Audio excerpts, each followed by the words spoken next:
Goliath, and Caleb Schweiss. This is Ultima Final Fantasy.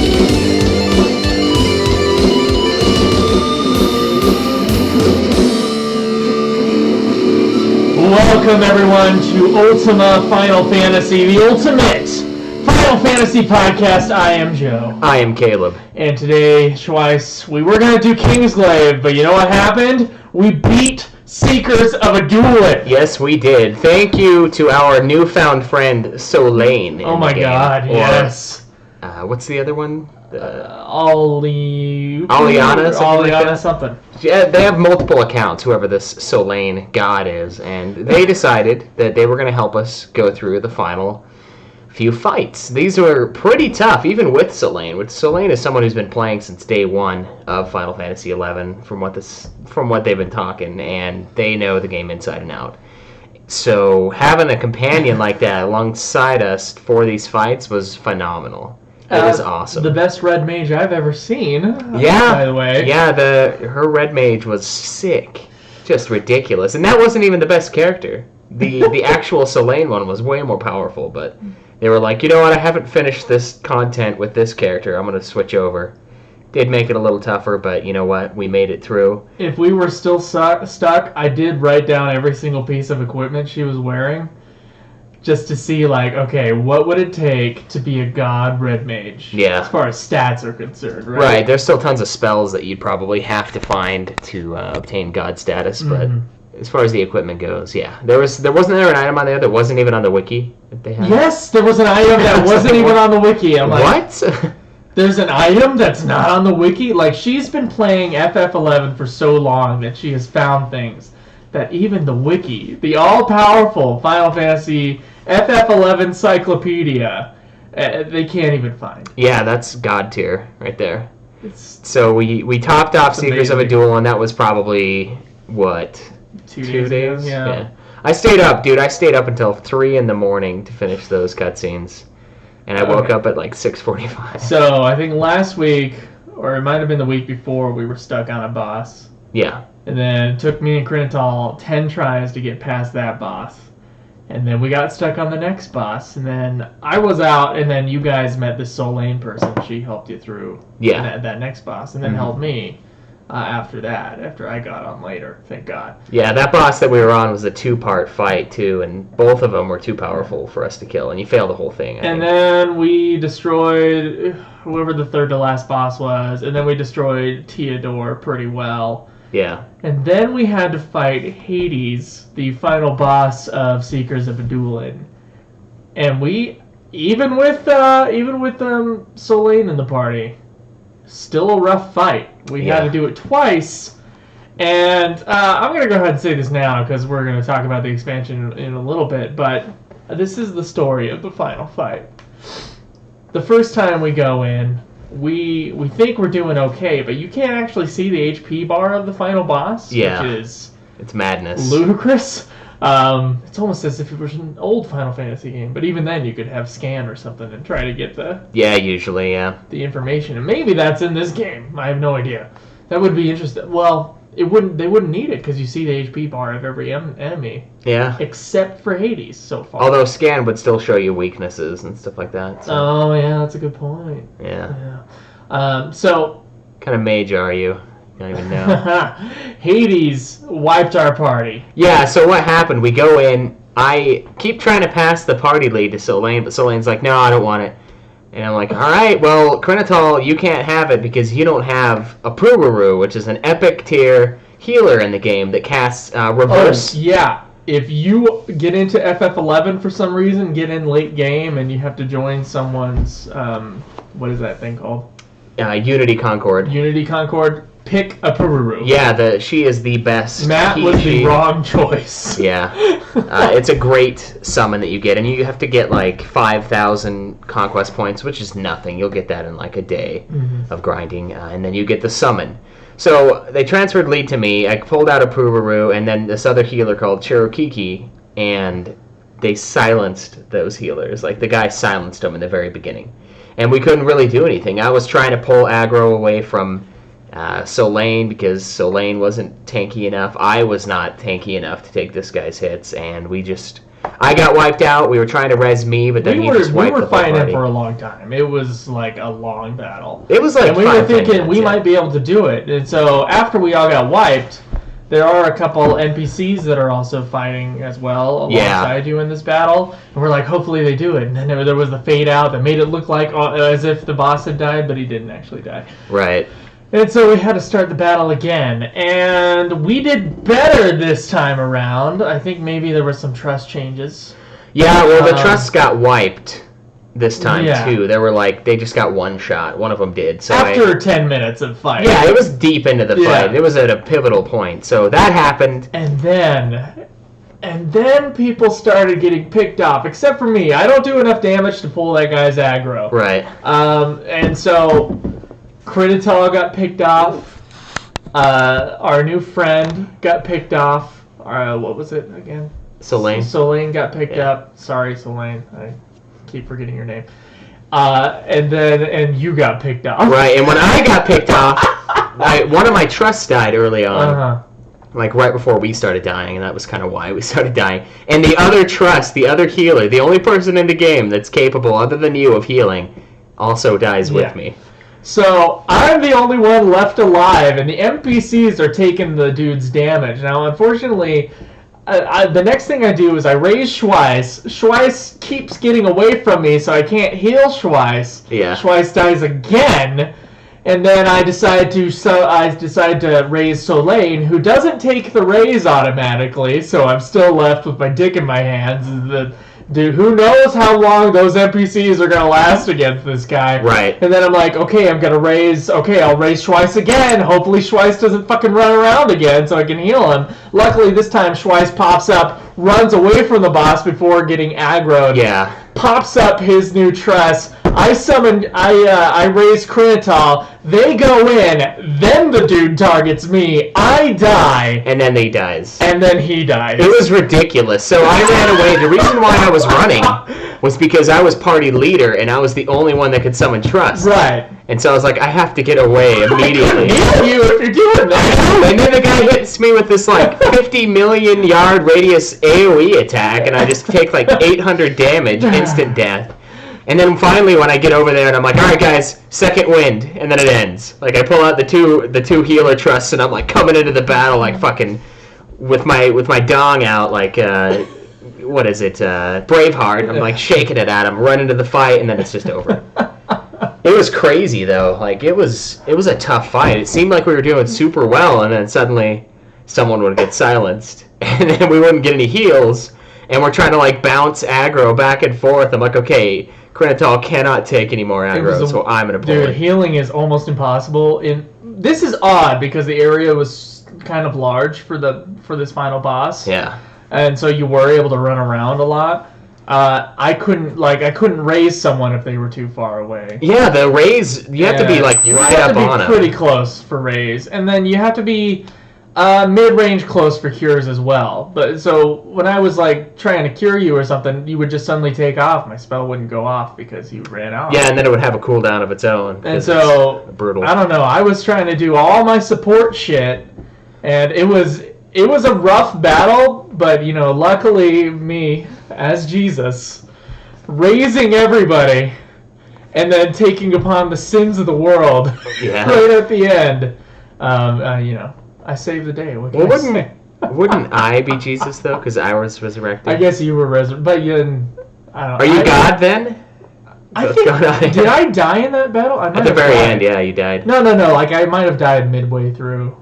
How would you have raised? A raise me or something. Maybe. I think I have an item that has auto re-raise. You might have gotten a re-raise, from yourself. All right, fine, you're Jesus. It might have been the battle before. I could be mixing them up. It was good teamwork. It was fun. There was most of these fights up to this expansion were not too brutal. Considering how like badass our team was, that fight was ridiculous. Yeah. This game is either the easiest thing in the world or the hardest thing in the world. I know. I got into Rhapsodies of Vana'diel, which is the last expansion to Final Fantasy XI. It's where we are right now. And I went in. It was after that final boss fight. I hadn't really healed. I just did my cutscenes and went in and, quit out and finally went to sleep that night. The next day I booted up. I have like 500 health. I don't go to the Mog House. I go and I fight Siren.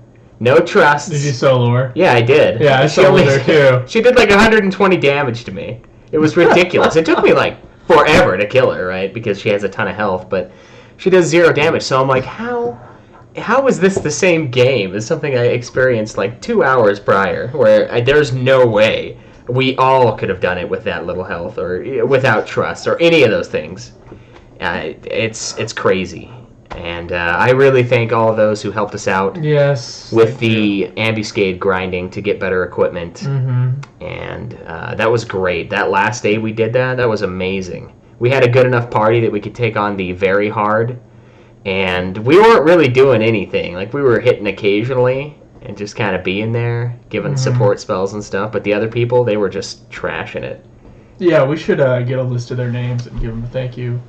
Yeah, we should. I copied it down, so... You did? Okay, we'll do that at the end of the episode. Okay, what else do I want to say? Oh, Rhapsodies of Adoulin. So I got some bad news for Baindrum and for anybody else who thought they were just going to join us on Rhapsodies of Adoulin. You do have to complete all the expansions previous in order to go through Rhapsodies. Is it all of them? It's all of them. Okay, because I know there's parts that require you to be at certain points in those expansions, but I assume it loops back around. Including Seekers of Adoulin. Yeah, so sorry, Baintram, this is the one. Like, in order to beat it, you have to be to a certain point in those other expansions. Yeah, and he never started Seekers, really. Which I didn't realize was a thing until, like, I started reading through the quest, and it was like, if you're not at this point in Wings of the Goddess, you can't pass this. And I was like, shit, is there one for Adoulin? It turns out, like, there's certain characters that you meet in Rhapsodies of Adoulin where if you haven't met them or haven't attained a certain quest in that storyline, you won't be able to pass that part of Rhapsodies of Adoulin. Yeah, Rhapsodies is kind of the farewell project for Final Fantasy XI. So to me, it makes a lot of sense, but it still sucks for all of those guys who weren't able to put in the disgusting amount of hours. I could have misread it, and there could be a workaround, and if there is, please join us. But as far as I know, that's not possible. Yeah, I don't think it is. I've went through and looked at a few other quests too, and I will probably end up finishing all the other quests on the expansions, which is weird because we got credits for all of them. Like, we got final credits and stuff like that, but there are some post game quests. So after the mission in Wings of the Goddess, a quest was flagged that was like almost caps off Wings of the Goddess, but it's not a mission. It's not. Yeah, you know what's funny about that thing? The end. It starts off by saying, "Let's go take down what's his face." No, the Promathia one starts out by like saying, "Let's go take down Promathia." Like, that's in the quest header, and I was like, "What the fuck?" Because for some reason I thought you said we had to do something for Promathia, so I was looking at the Promathia stuff. It's Wings. There are extra ones after Promathia though, and I was like, "Oh my god, did I beat this guy?" And I was like, "I swear to God, we beat Promathia that night in like that epic crystal room." Yeah, we did. But the quest just says, "Get ready for Promathia," and I'm like, "Oh shit." But I ended up actually finding and flagging the next quest and kicking that into gear. But it's crazy to me. Like, we get credits, and then the game's like, "Nah, we're just kidding. You got more. You don't have to do it." It's just extra little story content that you don't necessarily need. Unless you're doing Rhapsodies of Adoulin for some of them, there are requirements. Yeah, if you flagged something. Yeah, so. and we flagged it because we beat it. God forbid. We flagged a Wings of the Goddess one. Yeah, at least. I'm on that quest with you right now. We're like halfway done with Rhapsodies, I'd say, close to half. But there's like 3 quests and like maybe that many boss fights. And then a shitload of cutscenes. And the rest is cutscenes. So I don't really foresee this expansion being a problem to get through. No. What I do want to say, real quick, I'm going to do some plugs. Don't skip this plug section, though, because I got something important to tell you. You can go to youtube.com/ultimatefinalfantasy. You can go to facebook.com/ultimatefinalfantasy. You can check us playing the games and streaming the episodes live, 11 a.m. Utah time.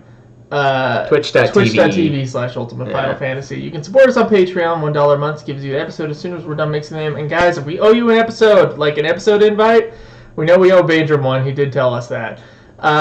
Give us your schedule so we can work something out. Yeah, our schedule is crazy and all over the place, so it's kind of a moot point to tell you when we can meet. We might as well look at when you can meet. So. Yeah. And, of course, everything can be found at ultimafinalfantasy.com, including our forums. Please, you guys, ask us a question on the forums.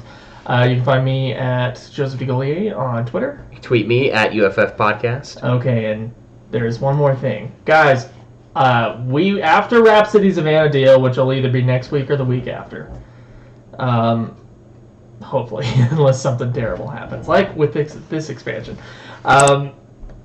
we are going to do a goodbye to 11 at some point. Yeah. All right? And it'll probably be before Revenant Wings is reviewed, but we'll see. What I want you guys to do is either in the forums, if you've played FF11, give us a goodbye note to FF11. Yeah, tell us your overall thoughts, your experience with the game, when you started playing, when you finished playing, what content you got through. What do you feel about the game after all these years? Or even if you haven't played it, like, what's stopping you from playing it? What are you interested in? Are you going to play the mobile version of this game when it comes out, and whatever iteration that is? And if you want to leave us a voicemail telling us about your FF11 escapades, that would be most appreciated. And you can go to 385-204-3921. That's 385-204-3921. Please leave us a message. Or you can email us an audio message as well at fffanatics123@gmail.com. Or the contact page on use the contact on the page. website. That's easy. There you go. I don't know if you can upload a file there, but...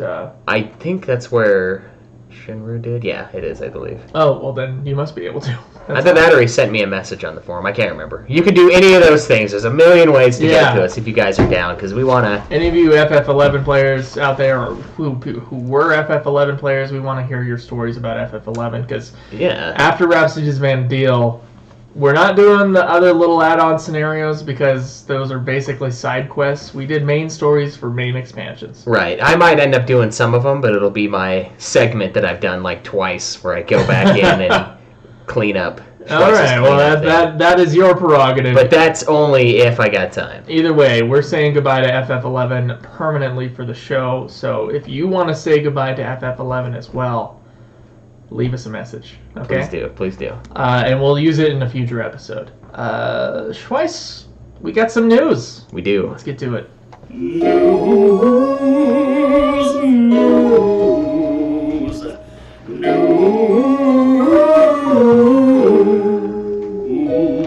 Alright, real quick, we got a Dissidia Final Fantasy Arcade Ace battle trailer, and it doesn't work from the link, so we're not watching it.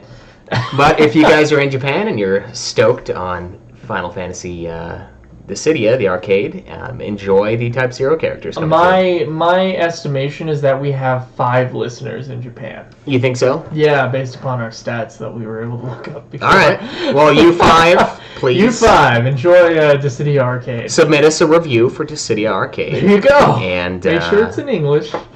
It can be broken English. Just make sure it's in English. Plenty of people got broken English. So Final Fantasy 15, there's a new little, some images, some cutscenes that show off customizing the regalia and a foot race with Gladio. Oh, another foot race thing, huh? Yeah, you remember that in FF12?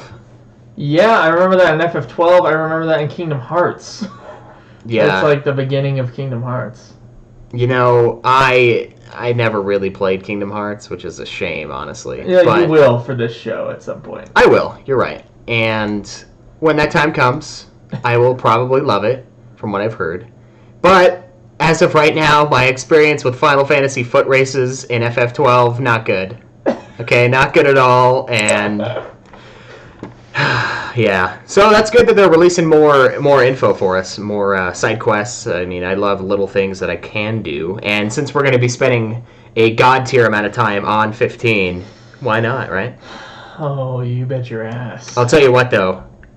That fishing minigame is probably the thing I'm looking forward to the most. It looks like this old PS1 game I have called Action Bass. How many times are you going to talk about Action Bass? I'm going to talk about it until it is #1 on the PlayStation Store. It's like on Nude Clan when you guys talk about that I, Frankenstein movie all the time. Man, you don't... whenever bad movies come up, you have to mention I, Frankenstein. I do. It's the worst fucking movie I've ever seen in my life. It has to come up. People need to know to not watch this thing. It's not worth the hour and a half of your life. All right, so Final Fantasy XII Zodiac Age has provided us with more footage, but yet again, dead link for it. This game is coming out in 2017. There's no official release date still, but I am pretty stoked to get into... Oh, it's going to have a remastered soundtrack. I just read that. Remastered soundtrack. It's I'm excited for it. I'm excited to play around with the Zodiac job system and kind of see what that offers. I think the gameplay is very interesting looking with the classes and whatnot. Mm-hmm. So, for all of you guys who play Brave Exvius, which is probably not a ton, Lightning arrived and is actually gone. I think she's still there, but her rare drop rate is gone from Brave Exvius. Oh. What they're doing in Brave Exvius, it's like a daily login thing, and you can spend what's called Lapis to get summons. And for like a week or something like that, Lightning was available, and she was super rare. And it's until September 30th, so yesterday. She was available. I tried to get her. I didn't realize it was such a limited thing with her extra rarity or extra drop rate. And I tried to pick up Lightning in the game, but I only had like 2 days that I was able to summon, and I didn't get her. But so she is available normally. It's just her drop rate increased. I do. Is that what you're saying? I believe so. Okay. Yeah. All right. Yeah, they're featured summons. So as featured summons, there's a major boost to their drop rate. But the drop rate is super low for Lightning, and she is the best physical fighter in the game right now. It's her ranking is like number 1. And I saw a video of a guy who spent like $200 in the game. You can stream this game on YouTube apparently, which is something I might do if I ever catch up, just for the hell of it. This guy spent like $200. And went through and did like mass summons for Lightning, and he still didn't get it.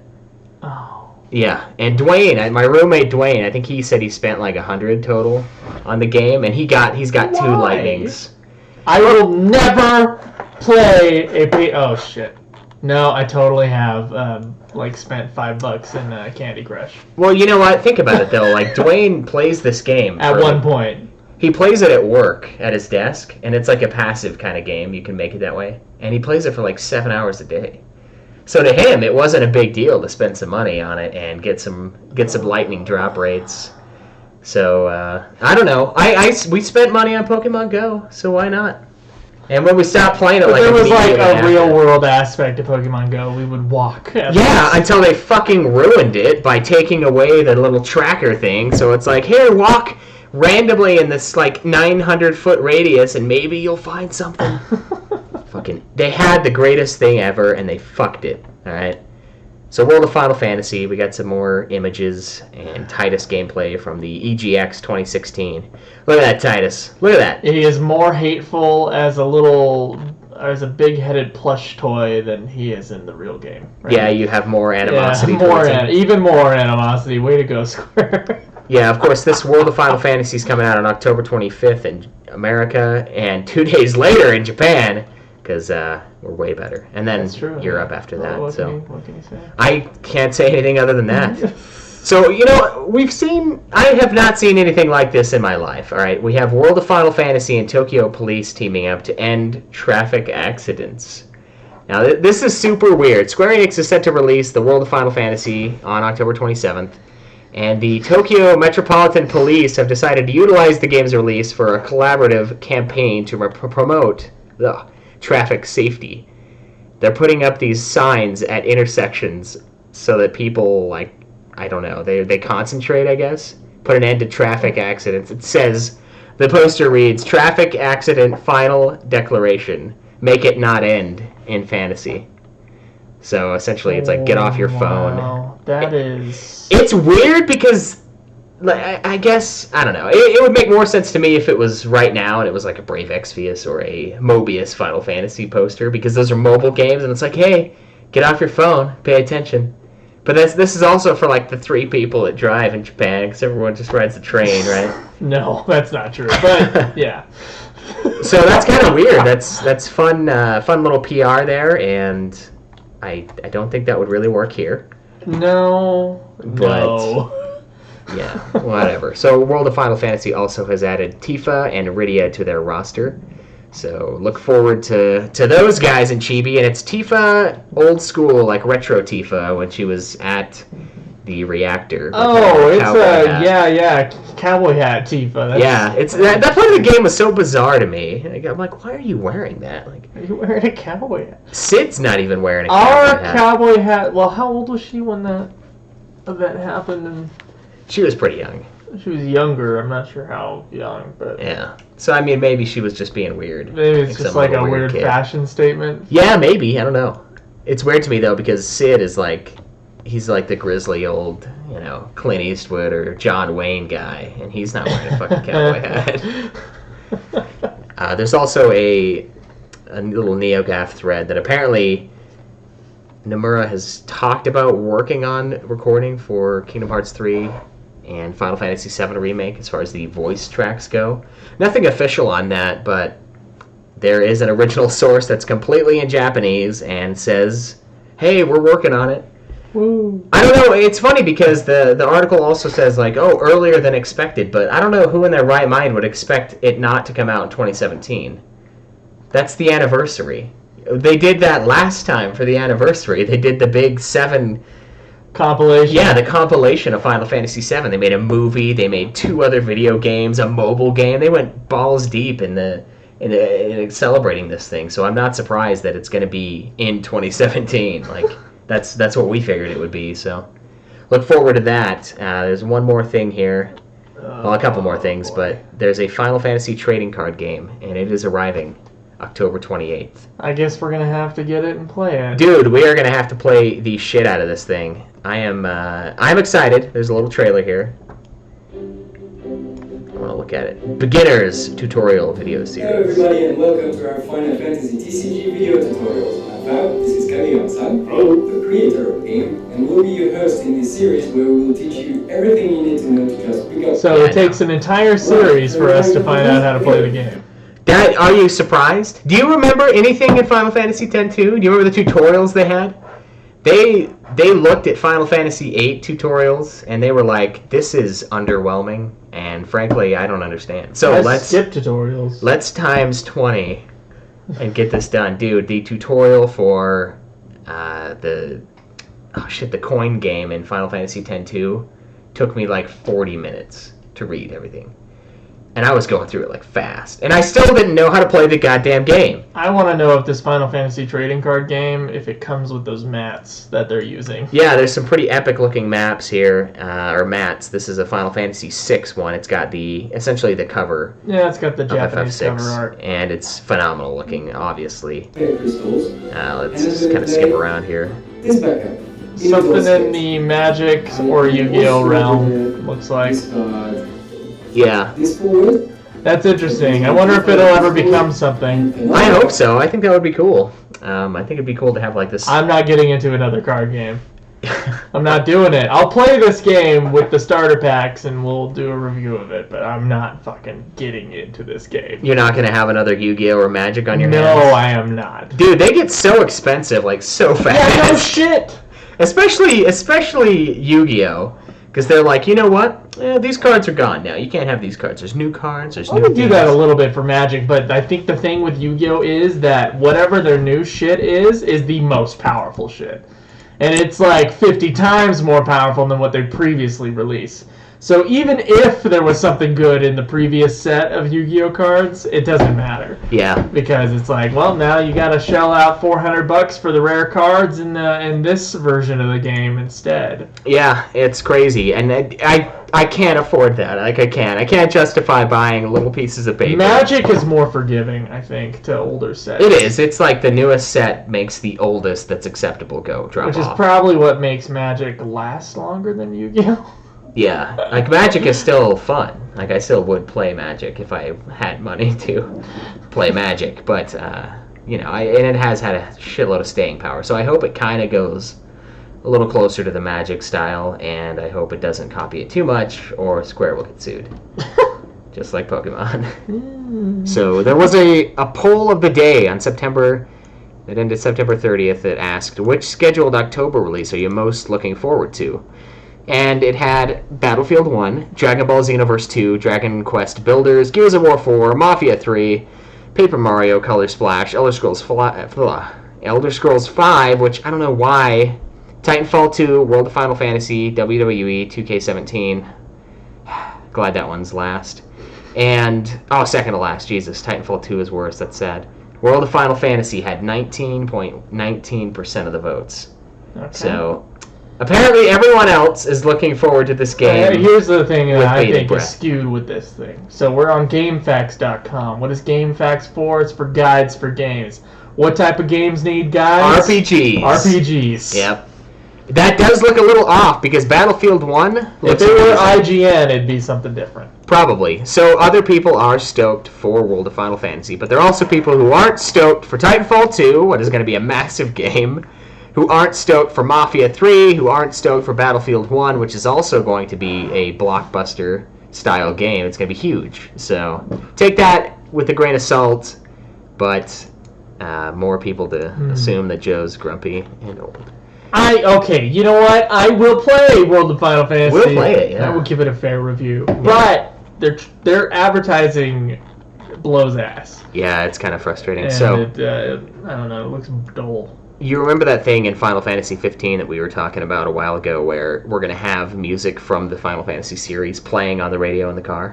Do you remember me mentioning that?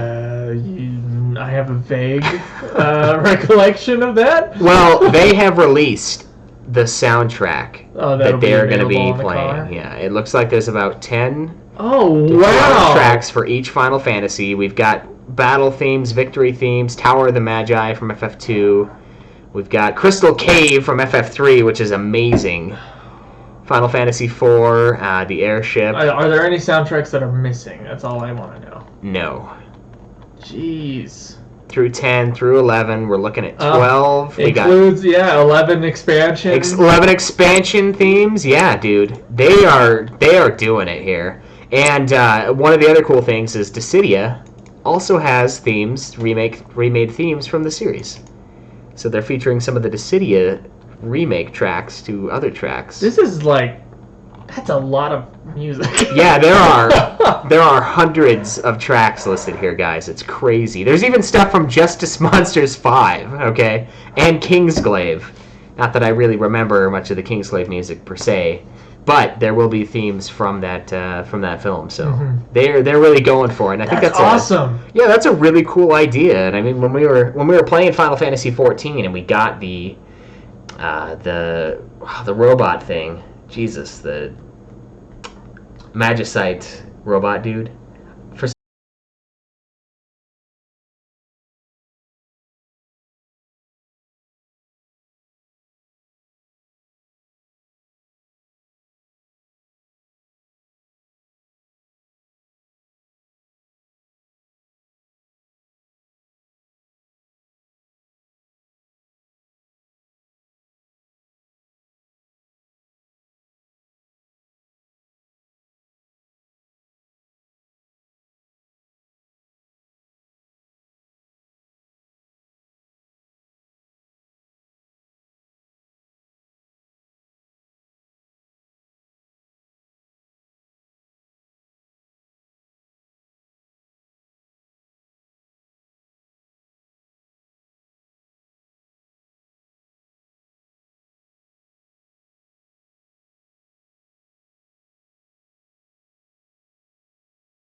the monitor towards moi. I guess. Please. Take back our camera. Okay. I hope this thing doesn't start auto-playing. Okay, it won't. Just auto-download it instead. Okay. Monitor loves to smash. Monitor smash plus. Okay. And okay, so Secrets of Adoulin was released March 27th in 2013, or at least that's when they did updates. Yeah, that's Like, when they it's all- started. Yeah. Secret. It would be to fuck. I'm stumbling. It would be to fuck? I am already stumbling all over my words. It would be the last full expansion for Final Fantasy XI, at least as far as we know, and Probably will be. yeah, probably. It featured, Now we'll be back. It featured many new areas in FF11, all surrounding the Nation of Adoulin and the outlying Ulbuka. Help me out here. Ulbuka Territory. Yes. And added the two jobs, Geomancer and Rune Fencer. Gameplay-wise, Adoulin added a lot of things such as colonization, coalition assignments, Reives, skirmishes, and delves. The music was written entirely by Naoshi Mizuta, who created 9 new tracks for the expansion, which, despite kind of the hugeness of at least the areas in this expansion, it has the smallest soundtrack of all. Yeah, it definitely felt that way. Yeah. Alright, so story. The Nation of Adoulin, which has been locked out for a long time, opens its doors to adventurers in order to settle the Ulbukan hinterland. On the way to the new nation, New Boris, our famed hero, meets a young woman named Arcelia, which is kind of like our new expansion heroine, Yeah. which we've had for every She single is expansion definitely so far. like heroin. Wow. Okay. She tells New Boreas to register as a pioneer with the Pioneers Coalition, and the expansion basically begins from there. Oh, yeah, does it? Because I don't think it fucking does, Joe. You know what I think happens? Actually, yeah, go ahead. I think we have to sit there and wait for random currency to be auto-generated into our account for 10 days of real time, and then we can begin the expansion. We can start actually. We gotta like earn our way up through the ranks of the Pioneer Coalition by Right, doing yeah. these ridiculous things. But in order to do, it's as if you were going to a volunteer center or something. Like, it's odd. It's such an odd idea of like, okay, you can help us, but you can only help us if you use the money that we give you at a certain time. Yeah, it's bizarre. What? I mean, What is that bullshit? I guess it's kind of trying to show that you have to take time to build trust in this new nation. Like, yeah, we're bringing in a bunch of foreigners to do all of our dirty work because there's just too much to do. But we need you to build trust in the nation. We need you to be around for a certain amount of time doing these jobs for us, and then you can advance. It kind of makes sense, but it's a giant pain in the ass, especially because we could have started these. We could have started earning the imprimaturs, which are the currency that is randomly generated into your account, earlier on. We could have started doing this a while ago if we would have just came to Adoulin and gotten the quest done. That takes like literally a second to just talk to the person. And if they just weren't called imprimaturs and if they were like, if the fucking wiki was written in English, or the game, rather, and they just told you like what the fuck is going on in like a clear and concise way, which is almost impossible for that task, admittedly. Or maybe they shouldn't have done that. Maybe they just shouldn't have added that stupid element of gameplay. Maybe. Which is the spending of points that you get randomly generated. Well, it's not randomly generated, but slowly generated with a cap on it. Yeah, a cap of 15 and you get 4 a day. Absolutely ridiculous. It is. Oh my god, the imprimaturs. In order to we're just trying to help you. Why are you making this process such a pain in the dick? It's the bureaucracy of Adoulin. The Adoulin Isles are a bureaucratic mess. They need to get rid of it. I guess they are a bureaucratic mess. What I thought automatically with Adoulin was like, this is FF11's Japan, which was locked off to a lot of nations for a couple hundred years. Yeah. Except for the Dutch, I think. And so that's kind of what I see is like, oh, we're opening ourselves up to this thing, except that there was no need for expansion in Japan. Like, we weren't trying to cure the wilds or whatever. they cured the shit out of it. But that's one of the coolest elements of this expansion, I think, is the fighting back the wilds to make room for humanity in the Adoulin Isles. I thought that was really cool, and that's something that spending the imprimaturs or imprimaturs, however you want to call it, is kind of doing. You're doing these missions, taking supplies out to people. It's the one that I did the most, because I was like, you just have to use these teleporter things, and it takes like 2 minutes to spend, all 15 of your allotted imprimaturs.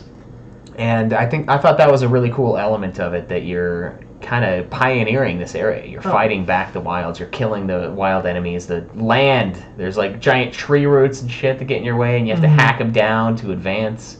Yeah, but in order to get those tree roots out of the way, you have to learn how to kill certain tree roots. Yeah, you have to get skills to be able to do all the things. Which you have to do quests in order to do, and of course getting to whoever is giving you the quest is also a pain in the dick. Yeah, it's like a... Which will get in the way of other missions in Seekers of Adoulin. Right, it's like you have to get little certificates, like you're going into the nursing field, so you go in and you get like the 3-month certificate, right? And then everyone's like, oh yay, now I can change, shitty diapers on, old people, and they're super stoked about doing that for $12 an hour.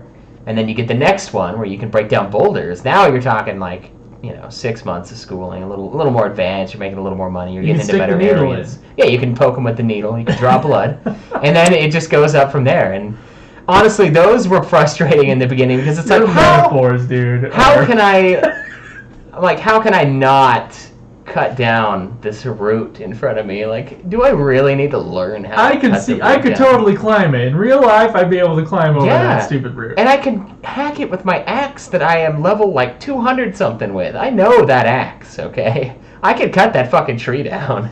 But no, we gotta do little quests for it. Oh my god. So there's a ton of right. stuff to do. The bureaucracy of Adoulin. Yeah, you have to go get like a license to be able to cut the tree down. Yeah, and it's as if the game makers, the people who made this thing, were like, oh, look at all this cool new stuff you have to do. But to me, it's like, look at all this terrible stuff that's in the way. Yeah. And it's because we're not MMO players, honestly. We're not huge on MMO, so we're trying to get to the end of the content, because the story is what's interesting to us. That's what we're in it for. We're in it for the content, the story. But we had a lot of... I'm in it just to say I did it. Yeah. At this point, yeah. All right. I mean, that's why we played 11. I stated I did it. I played FF 1 through 14 in a row. And I beat 11. Yeah, that was the original plan. Right. That's what we wanted. So it turns out Arcelia, this girl that you meet, she is the sister of the Grand Chancellor of Adoulin, and thus a descendant of the former royal line, which doesn't mean anything yet. The Pioneer Coalition tells Nuborius to uncover the secret of the Leafkin, for some reason. A race of leafy beings, I would say. They're almost like the sylphs. Yeah, they're more like little things, little heads of cabbage, but they talk. It's weird. And you meet with Count Dracula. Theodore, who's kind of like this mysterious man clad in black, who does give you a clue about, finding these Leafkin people. He basically says that, the sword carried by Arcelia is the key to meeting with the leader of the Leafkin. And this sword, by the way, we find out is known as the, Otharsine. Yeah, Other Sign. Other Sign, okay. And the sword has been passed down the royal line and represents the will of the founder king of Adoulin. The founder king is King August. Yeah, King August, the man who subjugated Ulbuka. He essentially started the movement of making Adoulin livable. He started the Pioneer Coalition, and then a little bit later he had some shit happen to him, and he decided, okay, we're not doing this shit anymore. We're not treading on the land. Mm-hmm. We're leaving it be. And the Order Sign, turns out, could allow the king to defy the pact that he made, so he could go back on his word of protecting the wilds with this sword, with this weapon. So in an attempt to borrow the sword, as if that's going to happen for, stuff, the adventurer, Nuborius, finds Arcelia, and she decides to go looking for the Leafkin in the Yorshia Weald, which I'm sure took shitloads of time and billions of maps and stupid things in the way to get to, I'm sure, where they apparently had been seen, these Leafkins. There they meet Rosularia, which is like the mega Leafkin. She's the queen of the Leafkins, who explains that danger is coming to Ulbuka. Ooh. Yeah. So it turns out, and this is when the Avatar lights in my head started going off. It turns out that the world tree called Yggdrasil had existed in ancient times on the continent of Rizoa, and that the second tree had been planted by King August in Ulbuka. However, when the Orcish Empire fucked up the tree in Rizoa, its connection with the tree in Ulbuka was apparently spoiled. So something's wrong with the fucking tree. And, dude, you look up into the sky and you go, that's the tree from Avatar. Yeah. That's what I was thinking. And this expansion's after Avatar, so this is definitely... It was a big movie, I mean... It was very influential. I'd be proud if I was if you were James Cameron. Yeah, you're just Cameron. I'm gonna start wasting my time instead of beating shit world records and going down to the bottom of the sea or whatever. And I'm gonna play FF11. Yeah. It's like, wow, the life tree. Yeah, and then. But there's other life trees in Final Fantasy, so I guess it's not necessarily from Avatar, but it looks like the Avatar life tree. It does. Right? I'll give you that. Yeah. And it's connected, everything is connected. Yeah. It's connected to the other tree, or at least, that's why the tree is starting to spoil now, is because it was connected to the other tree. So when Arcelia asks how they can help, the queen replies that they should ask the king, and gifts a pomme. Is it a palm or a pomme? I don't know what it is, but it is this thing that they give to the adventurer. Yeah, it's like a seed-looking thing. It's a little ball of, I don't know. So after this, we get some scenes of civil war between the factions that, people who are for the expansion of Adoulin and people who are against the expansion of Adoulin. So which group would you fall under?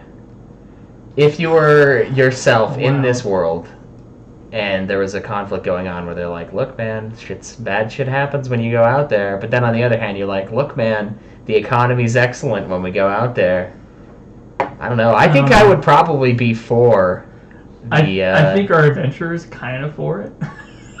Yeah, but he's a mute, so... Yeah. Our guy doesn't talk. He does talk. It's shown, but there's no dialogue that comes out of our mouths. That's so true. I think we're just really good at miming our intentions. And one of the groups against it, they try to kill Arcelia, and they start just in time, which is the fight in the waterways. Yeah, that was good. I can't remember if we had problems with that one.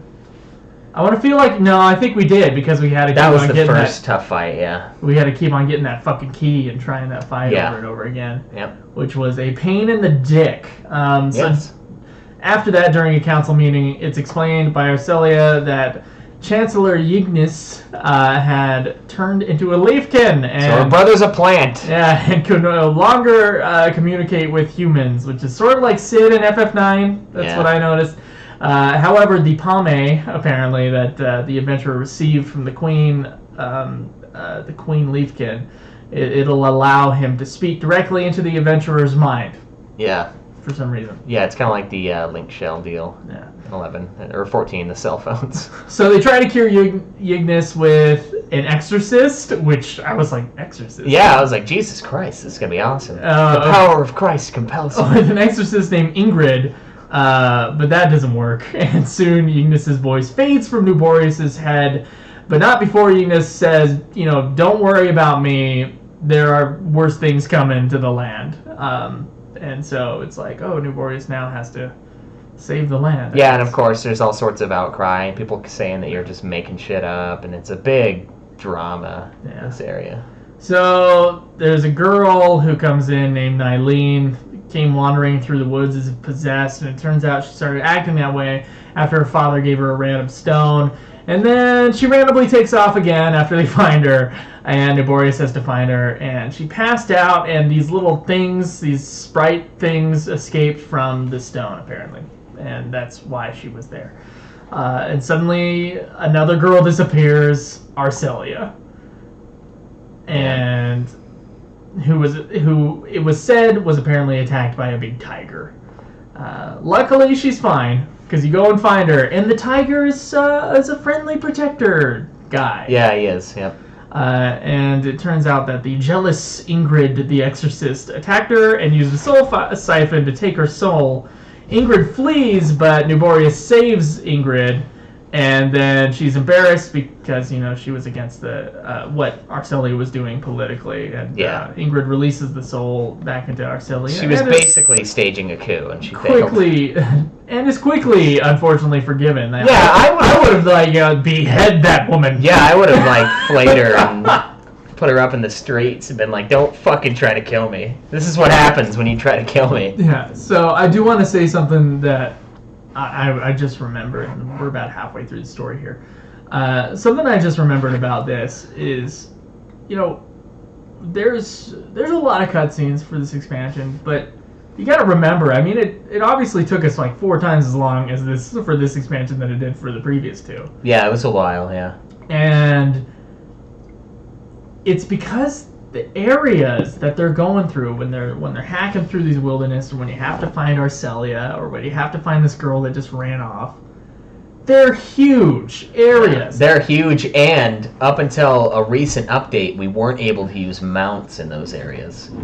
So there were a few areas where I went through just on foot. I didn't have silence and sneak on, so I wasn't bypassing enemies. I was fighting everything, and I was walking forever. These maps are big.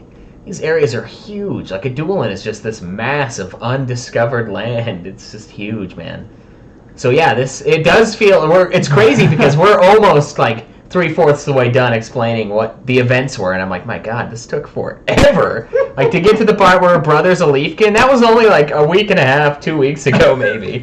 That's bullshit right there. So it's just so many things blocking your way. Okay, so there's the stupid licenses to get past certain blockades that you try to hack at, it's just 0. Yeah, it does 0 damage, so it's I have to do this quest in order to get this skill. Or yeah. You have to climb up this fucking vine. In order to climb up the fucking vine, you have to get past this thing. Yeah, you have to get gauntlet hands that are strong enough to climb these really spiky vines, but I'm I have these fucking... My mitts right now are made of pure steel. They're adamant tortoise flesh made into mitts, and I can't climb it. No, this guy's got the leather for it, the perfect leather. So you gotta go do quests for him. You find a big block of ice in your way, you gotta get the icebreaker skill. You find rocks in your way, you gotta find the rock breaking skill, and it's no! On top of that, though, dude, there are 2 new, and I forgot to mention this, so besides the imprimaturs, which are sort of like a currency. Yeah. There are 2 new currencies. There's the bald currency, which is only for Adoulin, and then there's the... What's the currency for using the teleport again? I can't remember the name of it, but there's another currency for using the teleport, which you have to gain by doing kinetic different units. Quests. Yeah, kinetic units. Yeah, I kind of like the idea of that. I like the idea of a self-contained currency. And I've been exploring Bitcoin and certain things like that in the recent weeks, and I'm like, wow, my god, that is amazing. I'm annoyed. Well, you got to think about it. This is a different country, essentially. You can't expect everyone to have the U.S. dollar. No, I would assume that I could go to a dude and be like, I would assume that I'd be able to go to a merchant or something and be like, I'll trade you this many gil. Oh yeah, an exchange rate. Yeah, that would be really nice. You know why? You know why that would be really nice? Because I have a ton of gil, and sometimes I don't have a ton of bailed. And I need ton of kinetic points. Or kinetic points. I was running low near the end. Luckily, I don't think I need them anymore. I might have a couple quests maybe. in Rhapsodies at the end, but I got maybe 1,000 left, and it's 50 every time you teleport. And to a big area, I started with 6,000. So I ran out. Oh, you can trade. You can trade crystals to those teleporters, and you'll get more. Oh, that's good. It's way awesome. Yeah. After you get Signet cast on you in Bastok, and then have to go and fight some shit. Well, crystals. You're right. You can buy crystals. They're pretty cheap. Plus, I went around. Was it 1-to-1 ratio, or did it give you a few? It was more. I think I have 1,000 now, and I just traded 50 crystals, 48, something like that. Okay, well that's it's decent, terrible. But I was freaking out because I was using the imprimaturs to level grind, because when you go do one of the Sizak Battlegrounds delivery quests where I go around and I basically have supplies and I deliver it to the troops kind of trying to settle that area, it costs me 65 units each time I do it. So I would be like, okay, I'll do that because I get 3,600 experience for completing one of these quests. So I'm like, wow, every 3 days I basically get a free level. I get a free merit point for using this thing. So I was like, hell yeah, I'm just gonna do it. And then I did it, and I was like, oh fuck, I'm out of the kinetic points, and now I'm gonna have to do these quests to go do it. And I'm like freaking out. I don't want to do it. I'm like, no, dude, I just want to be done. And then I find online that I can trade crystals to it, and that was beautiful. So if you ever are concerned, if you ever make it to Adoulin, just use the crystals on the teleporter, little blue teleporters, and you're fine. So days later, after a few more people disappear in the woods, including like a world leader whose name I forget, Arcelia tells Nuborius that she believes that they should go to the summit of Mount Khmer to talk to the dragon there. Basically, Khmer. Arcelia has been spending a shitload of time in the library, and so she's learning about the world around her. Yeah, she's Apparently going no one else Sephiroth reads. mode on this. So this dragon's name is Sajaka, I think, who explains that the seals on the pass are being taken away and that Hades will eventually return. Now this dragon dude is one of the coolest looking things in the world. First off, he doesn't trust you, and you have to do some quests to like earn his trust. Yeah, you have to basically go research stuff in the library. And he's like, sort of like the Mist Dragon, and I want to say it's FF4 or FF6. I can't remember which one had the dragon in it. But like, God, I'm gonna get shit for that statement right there. Is it at the very beginning? It's like the Mist Dragon. Is that in FF4? Yeah. Okay. Caleb's telling me it's FF4. Yeah, that's not FF6. There was the Esper in FF6 at the beginning that I'm getting it mixed up with. He's sort of like that. Is that... Yeah. Is it... That's you digging your own grave. Yeah. I'm glad that you brought that And then back. I'm just standing there watching. Not helping. Just supervising. Joe's an old man. Yeah. Go die in your hole. Yeah. So this guy is an incredibly cool white dragon dude. Yeah. Yeah. I dig him. He's pretty awesome. Our heroes try to get a new world tree sapling to plant in the labyrinth that holds Hades to try to kind of stop him. And after some annoying quests with some dragon scales and the search for Leafalia, the tree is eventually successfully planted. Mm-hmm. After some more chaos in Adoulin with the major leader who went missing that is now apparently dead, the Rala waterways are disrupted and the seal to the king August's grave was destroyed. Unfortunately, this guarantees two things. First off, whatever the fuck you did with that tree doesn't matter because Hades will return now. Yes. And second, because Hades is returning, this fucking asshole named Balamor, it seems like Hades' right-hand man, I guess, shows up, and he's sort of like a twisted Kefka who always gets in the way, and you have to fight in order to get information. I feel like he should be voiced by Mark Hamill. I think that would be perfect. That would be perfect. It'd be phenomenal. His design is so strange. So he's like this clown. He's like a clown had sex with a judge from FF12. Yeah, he's like a court jester clown. Like one of the judges they chopped him in half and put a little squiggy thing in between. Yeah, one of the judges was like so shitty at their job that the king just commanded him to be like the jester, and that's what he is. Yeah, he is bizarre. When he showed up, I was like, what in God's name? He's got like these horns and odd man. So the monsters have increased, sort of like in FF1, because of this imbalance, I guess, in the world. And noxious gases are seeping out of the forest. Ooh, yeah, FF9 mode. And now our heroes must go into the depths of Adoulin to save Hades. Or to stop Hades, not to save him. Now, Hades was, before he transformed, he was one of our companions in this, like, rivalry going on in Adoulin. He was one of the higher-ups, one of the leaders, but he, like, died, I guess, got possessed. So it's weird because we're seeing our old companion, but he's like totally fucking evil now. Oh yeah, that's right. Yeah, you're right. Yeah. I was trying to think of what you were talking about. Yeah, we had a companion who was killed, quote unquote. I'm not sure if he died. Hades. I think he was more along the lines of possessed. Now, and then it goes Diablo mode at the end where it's just like, oh, is he gonna make it out? And then he's like, turns into this big thing, and I'm like, no, he's probably dead. So Theodore, Count Dracula, who came from Hades' world, apparently challenges Nuborius to a fight, loses, and reveals that Hades and him come from this other world where Hades was able to use his lust for power to basically become a god before being sealed in Adoulin by King August.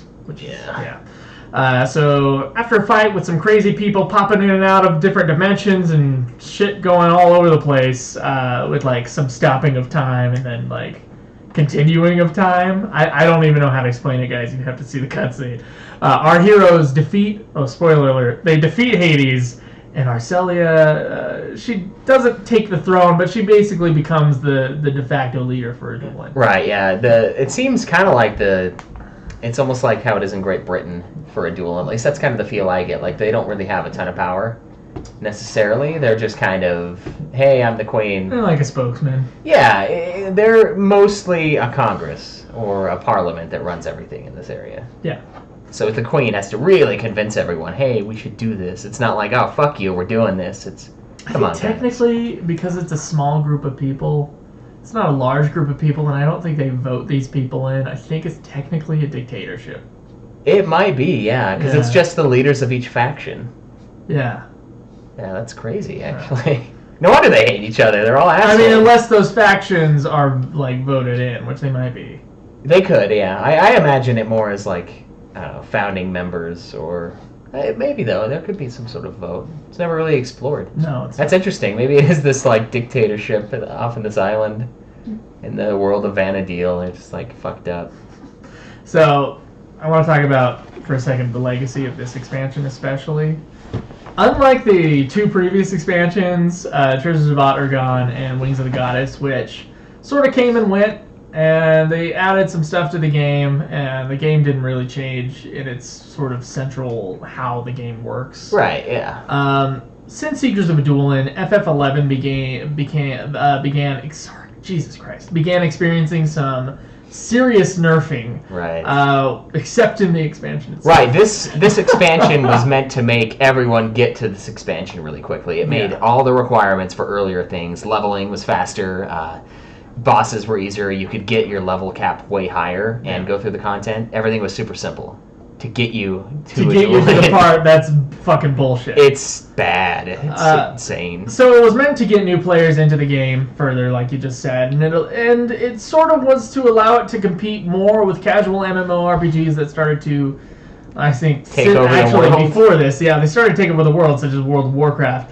Unfortunately, this had the unintended consequence of making people who were especially fond of sort of the old days of the challenge of FF11 leave the game and then complain to us on Twitch about all the changes to the game. Yeah, there were some complaints. They were like, man, this game used to be epic. Now it's like easy. Yeah. But just wait. So, I mean, they started doing these updates, and Adoulin wasn't like they didn't just like put it out. Adoulin took forever. It took some time. It took to years finally get up to it to release everything. So, but it was pretty much. It was so far along into FF11's time. Like, it was 11 years since it was released. Yeah, its lifespan. That's when Seekers of Adoulin was like finished. Yeah. And players basically thought that it would be the game's final expansion, and for a full expansion it was, but there is a partial expansion, one that concludes the FF11 saga, and it came in the form of Rhapsody's Vanadil, which of course has been during our run of this podcast. Yeah, it came out last, right around the time we played it last time. Yeah, I think the first last third. December was the last of it. Yeah, last December. So pretty damn recent for a game that's been out for, almost as long as us. 2003, right? So that's kind of like the legacy of Adoulin as I see it. I think there's players in the game who, once they got to that end-game content, I think they're exploring it fully. Obviously, there's some of them. Yeah. But I think that Adoulin alienated old players, maybe brought in some new players, including me and you, but I think this podcast did more to do that than anything. I don't know. Schweiss, what did you think of Seekers of Adoulin's story, and then what did you think of Seekers of Adoulin as a whole? Initially I wasn't digging Seekers of Adoulin, and that was because I felt entitled by the 3 days it took me to beat Treasures of Outlying, and the week it took me to beat Wings of the Goddess, week or two. And when I got into this one, it felt overburdening. It felt crazy difficult. There was a lot of stuff to do. There were all these new requirements, all these new badges I had to get to be able to go into certain areas. It was a giant pain in the ass. But then, once we finally got used to that, and we got through those little quests and everything like that, I started to really enjoy it. I dig the story. I dig the idea of this flowering nation. It's been around for a while, but it is still early on as far as like expansion and clearing the wilds, and I dig the pioneer aspect of Adoulin a lot. I like that this game is insanely hard again. I enjoy that I had to go around and shout and be like, hey guys, help! Please God, help me! I have to craft this fucking item because there's a list of 7 items that this quest might ask for, and I got the one that I have to have a level 60 leather crafting to fucking create. So I called out, and I did this for like an hour until I found somebody that was, thank God they were willing to make this for me, and I was able to pass the quest. This game has come back to what it was initially. It is a multiplayer game. It's an MMO. The last few expansions were very single player. They were very Final Fantasy XIV-esque, and this one brought it back to its roots, and it fucked you hard. Fights were sick, and I don't necessarily think it alienated the existing fan base at this time, because people who are deep into the MMORPGs, they were probably way better equipped to take on some of these challenges than we were when they got to this particular point in the game. I feel like it might have alienated some that were going through it in a similar fashion as us with the difficulty spike, but with the fact that the expansion was released periodically, that gave you time to build everything up and then finish that quest line, and then, in the meantime, the 2, 3, maybe even 4 weeks until the next little patch update, you can grind out imprimátors, or you can grind out those extra little quests to get the abilities, and etc. So I feel like it gave you a lot to do, and it kept people coming back. And I ended up actually enjoying it quite a bit. I thought the story was solid. I thought it was interesting politics-wise. I didn't find it as... I found it more gripping than the stuff at the end of Final Fantasy XIV, I would say. Although not as awesome in the cutscene department, because 14s are, epic at the end with Raban and whatnot. But I found myself enjoying it quite a bit by the end, and I thought Arcelia was a charming lead. And I'm glad I scored once again in this Final Fantasy XI game. What about you? Twice I have the exact opposite feeling that Do you really? About this expansion. First off, the story was uninteresting to me until they said that we have a bad guy named Hades. And that was in Act 4.5 of 5 acts. I thought that the idea was cool, but the drama surrounding the idea... Okay, when I say the idea, I mean, we got this new land and we're pushing through this new land. Yeah. I thought the idea was cool, but actually experiencing the story, I was bored to death, and my eyes were rolling into the back of my head.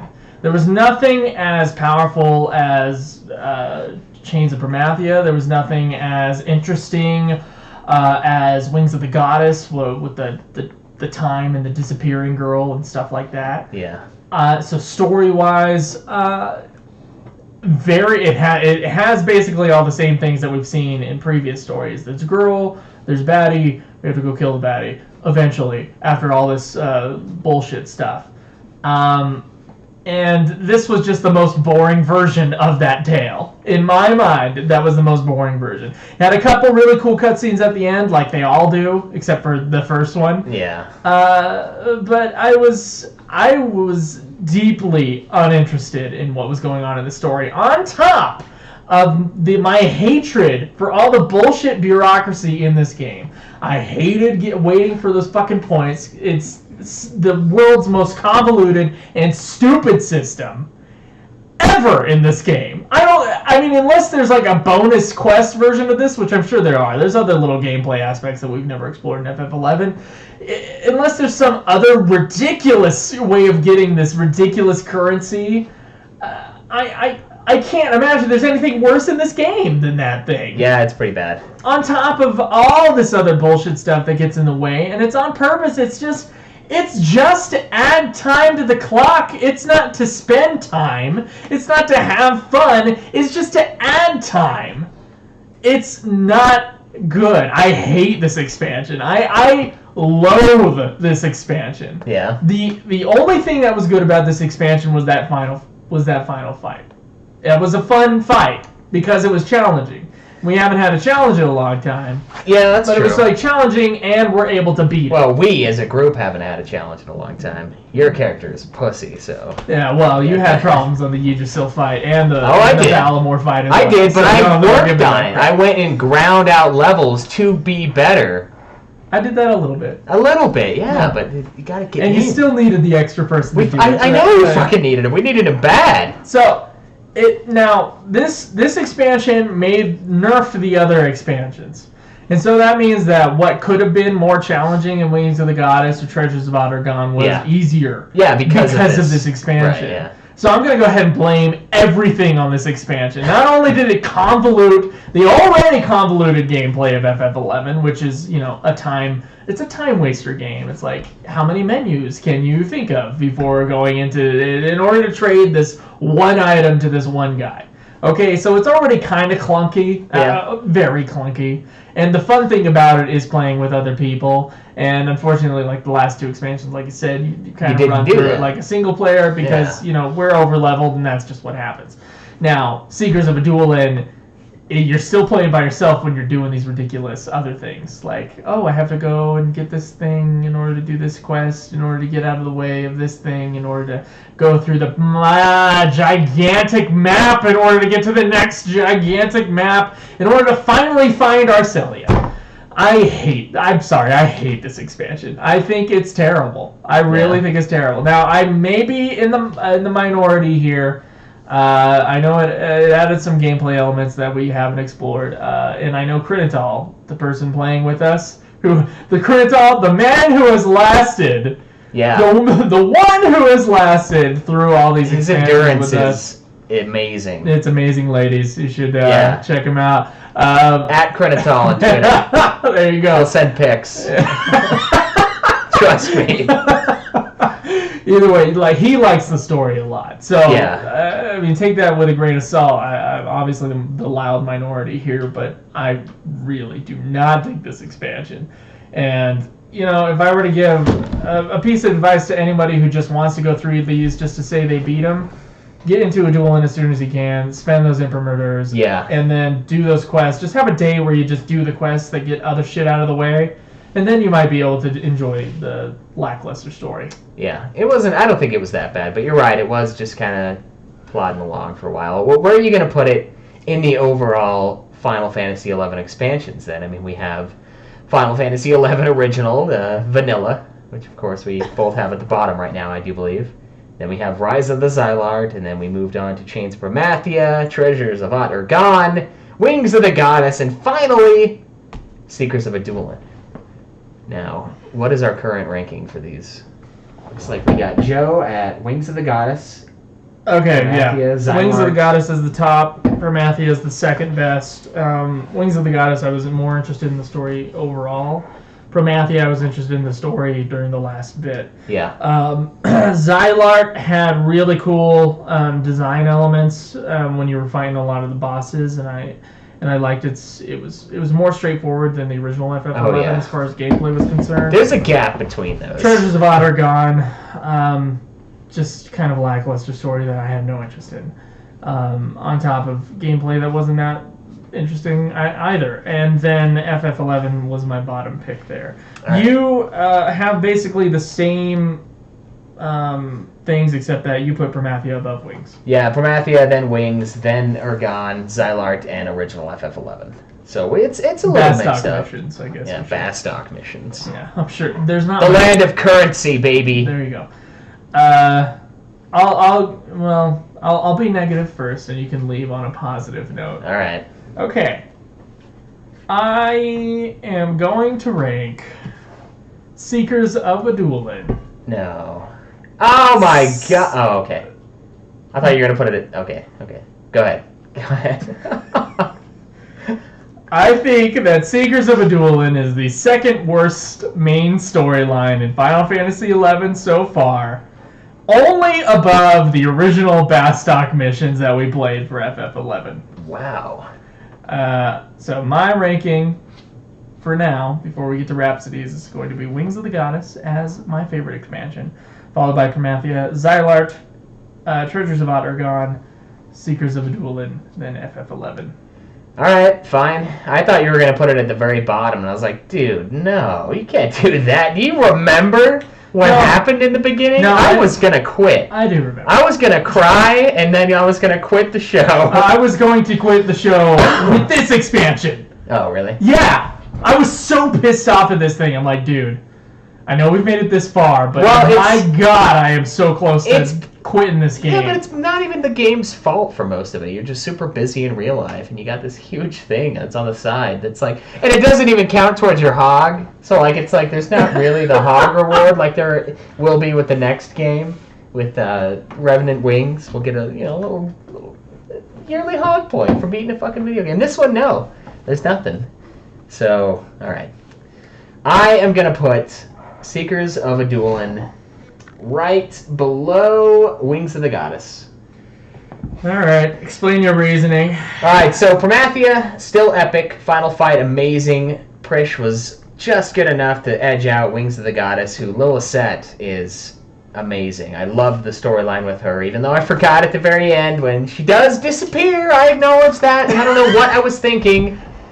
I think the only thing I could have been thinking was it didn't bother me that she disappeared, and it wasn't sad because her parents were there and she wasn't born yet. You don't belong. She will come back. It will just be... She does come back. She's already in Rhapsodies. So I put it there because I really enjoyed Wings of the Goddess. It almost outdid Promathia for me. It was a blast. The story was amazing. The fact that I was manifesting someone through their memories almost, like the fact that they had been somewhere, their essence was there, they left their mark. I thought that was phenomenal. And then I put this one below that and slightly above Otter Gone because it was way more engaging. I liked the main girl a lot in this one. I don't know if I liked her more than Nashmeria necessarily. They're pretty even on as far as I'm concerned. I liked the difficulty. I liked the fact that it brought it back to a game where you had to party up to beat stuff. This is a difficult game. There are people on Limit Break that haven't beaten this expansion, and I know why. It's sick. It's crazy. It's so hard to beat this stuff, and that is what I missed, and that is what... Sure, I was digging it when I knocked out Treasures of Otter Gone in 3 days, but after a little while, I was like, okay, this is kind of lame. I'm just going through and watching like this movie that's got weird pacing and day waits, and I can't watch the full thing right now. I gotta wait. And this one, it brought it back to the roots of brutality, of just sheer difficulty. You had to team up, you had to work together. We had to get 5 raises in the final boss fight, or we're just completely screwed. I dug it. There are some problems. The imprimaturs were a giant pain in the ass. That's something I don't ever want to experience again. Now they're kind of a fun little boost for me because I could just go in and get 3,600 XP for spending them, but that's because I don't need them now, and it's not frustrating and making me take a week of waiting to get them. I kind of thought it was cool how we... in one way I liked the licenses, in one way I hated it. It made sense to go around and be like, okay, this is how you do this. You're like learning how to tame the wilds, which I don't know why it's such a big deal. You would think that you can just do a thing where you train and then you do more damage, but to do no damage to the fucking tree is that's what's absolutely frustrating. Ridiculous. That is frustrating. I think it would have been better handled if it would have been that, and I might have still done them. I might have been like, well, if I'm going to do double damage to this tree to get it out of my way, it's going to take 20 minutes? Yeah, I'll do it. They can have some sort of real-world element, but it's just... Yeah, it's kind of bizarre how they do it, and it is kind of a, hey, keep playing the game thing. But at the same time, you have to realize that this expansion took forever to come out, so it was fine. It wasn't like fully released, all the stories there, you just need to go and play it. It's, okay, this is patch notes, blah, blah, blah, here's this chunk of the story. Patch notes, blah, blah, blah, here's the next chunk of the story, so... With that sort of a setting, I think we would have been less negative towards it. Although, if we were playing it when it first came out, we would be playing it passively. We jump on, we do the new content, and we jump off. Yeah, that's true. And it would have taken us forever, because the fucking expansion took years to come out. But we wouldn't have had this crazy thing where it's like, oh, I can't do this quest until I get this dinghy and go float across this goddamn river. To get to the other side and then go to the quest, because we would have already done it because we had all this time waiting. So, I don't know, that kind of skewed it a little bit, and I want to use the review format to kind of acknowledge that, and to acknowledge the fact that I've had more there was more gameplay in this one than Ottergon, and it's not Xylart, and it's not FF11 original for me. I felt more engaged. It was a lot more teamwork. Admittedly, FF11 vanilla is that way as well. The Bastok missions, you got to team up or you're fucked. But well, honestly, like if I knew what to do like I do now, we could probably go through that. It would be different. Yeah, I could go through. I'd go through that stuff so quick. Dude, I bet you we could do the best, or like go through and do the Windhurst missions. Sandoria and Windhurst in like a day. A day, yeah, no doubt. Like we would just trash it. But that's because of what we know now, and well, it took that long to understand the game almost fully. There's still aspects of the game I don't know. Yeah, there's stuff that we have not explored. It's that huge. It's crazy, and I'm at what, like almost a week of gameplay. No, you're getting close. No. You got 12 days on that. I'm almost 13-ish. Yeah, that's more than a week, buddy. Oh no, 2 weeks. Sorry, I was thinking 2 weeks. Not 1 week. Yeah, man. So we're almost 2 weeks of our lives in game time, and we haven't explored everything. So this is, if anyone has a doubt out there that this is not worth the money, you're wrong. It's totally worth the money if you're willing to put the time in. The fucking client is free. Yeah, the client is free now, guys. Download so FF11. Go to the FF11 website and you can download it. Now, the monthly expense is still the same, but yeah, $12. But I mean, geez, you can spend tons of time in 1 month's time for this game. If you want to. Yeah, and I personally am not the type of person or player that is interested in doing that much. Yeah. Of, very, very little increase in stats and very little increase in everything. It's not a rewarding game in my mind. Very grindy, yeah. Yeah. I don't know, though. Yeah. I could definitely tell I was doing a lot more damage at the end. And it's because of those little stat boosts. Well, actually, it's because of the items. And they weren't quite so little as the stat boost. Like, ooh, +1 strength. I'm like, yeah! Fucking cool! I can do one more point of damage each time I hit. But once you get the upgraded equipment, then it really started to scale. It was nice. But even then, we needed to team up with someone who was super overpowered to beat it. So, make friends. If you're in Final Fantasy XI, make those friends, get those connections, and find a party and go out and have fun. All right, Schweiss. I have nothing else to say about this expansion. All right. I just fucking hated it. All right.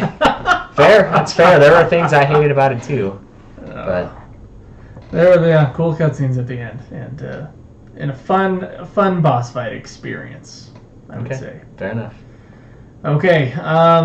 We're actually a good hour and almost 30 minutes into our episode. Really? I guess maybe since it's a review one, we normally don't have questions. Normally not. For these expansions, we've always had time, but for this especially long expansion, perhaps not. So I think we're gonna have to save the questions till next time. Our real quick though, our question from us to you last time was, what did you think of Kingslave? Right, and that's either gonna be the review for that's either gonna be next week or the week after, depending on how much Rhapsodies of Anadil we get through. We want to be moving on, guys. I mean, 11's been part of us for so long, and there comes a time where you have to say goodbye, and that time cannot get here fast enough for me right now. Even though I'm digging it, it's just like I need something. I need something that I can hold, something handheld, something not at this computer, something I can take places and play, and I can't with this. I'm excited to get to Revenant Wings. Yeah, it's a game we've never played for a moment. It's crazy. I'm excited for that. Just gonna remind you, please leave us iTunes reviews. We did get a new one this week, and we'll read it next time. Please leave us questions. And if you have any fond memories of FF11, send it to us, especially like on our phone line. That'd be great. 385-204-3921. Just leave us a message. And is there anything else? YouTube.com/Ultima Final Fantasy. Twitch.tv/Ultima Final Fantasy. Facebook.com/Ultima Final Fantasy. Support us on Patreon. You give us $1 a month. We will give you the episodes early. And sometimes there'll be extra episodes on there. You can tweet me at Joseph Adoulin. Me at UFF Podcast. Our website is ultimafinalfantasy.com, and we do have a couple other shows. Nude Clan, our video game podcast, which is awesome. We just reviewed Diablo 3. Yes, amazing game. And we got the Godzilla podcast if you like Godzilla movies, and we got Super Sexy Swinging Fanfiction, still alive. That's right, still breathing. Swinging, yeah. And Getting Fat has some new episodes talking about our Indiegogo campaign for Emmanuel's Song, which is a short film, which I'm sure some of you guys got an annoying email about it. If Abuse of power. If you could please check out Emmanuel's Song on Indiegogo, see if it's something that you want to back. I'd really appreciate it. And also check out our Indiegogo, our Emmanuel's Song specific podcast on the Getting Fat feed. Right. We're going to do that bi-weekly. We're going to kind of give you guys updates as to where we are in the funding, in the production. I mean, we're going to start looking at actors and stuff like that in the next week. Yeah, right? We're doing casting calls. So there's going to be a lot of cool stuff on there, and then we kind of just dink around and talk about movies, which is something that is almost impossible to get this bastard to do when there's a mic in front of him. So. Well, no, I do. I go on tangents on movies, but not to like specifically talk about movies. Yeah. So if you always wanted to hear us talk about movies, I mean, this is what you get. It's Emmanuel's Song. So go on the Getting Fat feed, and next week there will be an episode at the end of the week. Right. Besides that, Schweiss, I think we're done here. All right, guys. Well, I guess until next week, enjoy the grind. This has been another production of Ultima Final Fantasy, the Ultimate Final Fantasy Podcast. The show was produced by Joseph DeGaulier and Caleb Schweiss, with music and editing by Joseph DeGaulier, parodies and clips from their respective authors, of course. You can get all of our episodes as well as our Let's Plays at ultimafinalfantasy.com. You can also contact us on Twitter at UFF Podcast, as well as our contact page on our website. Be sure to subscribe and review our podcast. Your reviews may get read on the show, and look forward to the next episode of Ultima Final Fantasy, the Ultimate Final Fantasy Podcast. You guys know I can Kickstarter campaign?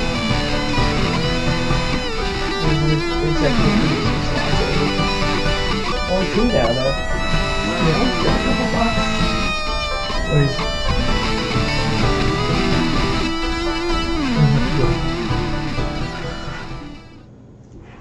All right. Thanks for chilling with us, guys. And we will see you next week. Peace out.